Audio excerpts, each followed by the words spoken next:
turkiga oo tartan ugu jiro sidii uu ku noqon lahaa saaxiibka ugu dhow ee Afrika.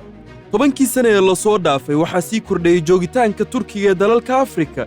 Istiraatiijiyadiisa ayaa ku dhisan xoojinta xiriirka dhaqaale, diblomaasiyadeed iyo iskaashiga bani aadan, dhaqan iyo caafimaad, ugu dambeynna iskaashiga difaaca ee wadajirka ah.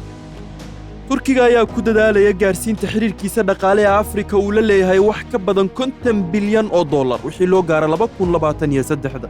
Sharikadaha Turkiga ayaa 15kii sano ee ugu dambeysay ka fuliyay Afrika 150 mashruuc oo ku kacay lacag dhan $65 bilyan.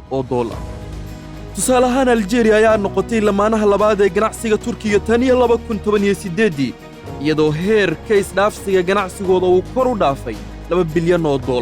sidoo kale waxaa la mid ah Morocco oo wax soo saarka Turkiga ee dalka loo dhoofiyo uu kor u dhaafay $2.3 bilyan sanadii 2019.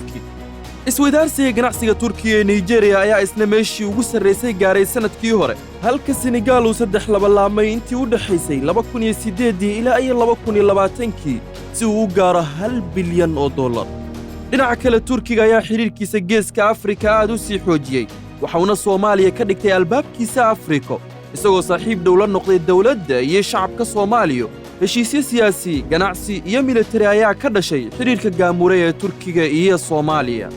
joogitaanka Turkiga ee Afrika waxaa sii xoojiyay diyaaradda Turkish Airlines maadaama ay awood u yeelatay inay isaga gooshto 59 marin haweed ee isku xiraya caasimadaha Afrika, isagoo garoonka Istanbul noqday udubdhaxaadka isku xiro waddamada Afrika iyo adduunka intiisa kale.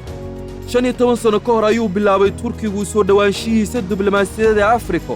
xilligaa waxa uu ku lahaa waddamada Afrika 15 safaaradood oo keliya, halka maanta uu ku leeyahay caasimadahooda 42 safaaradood.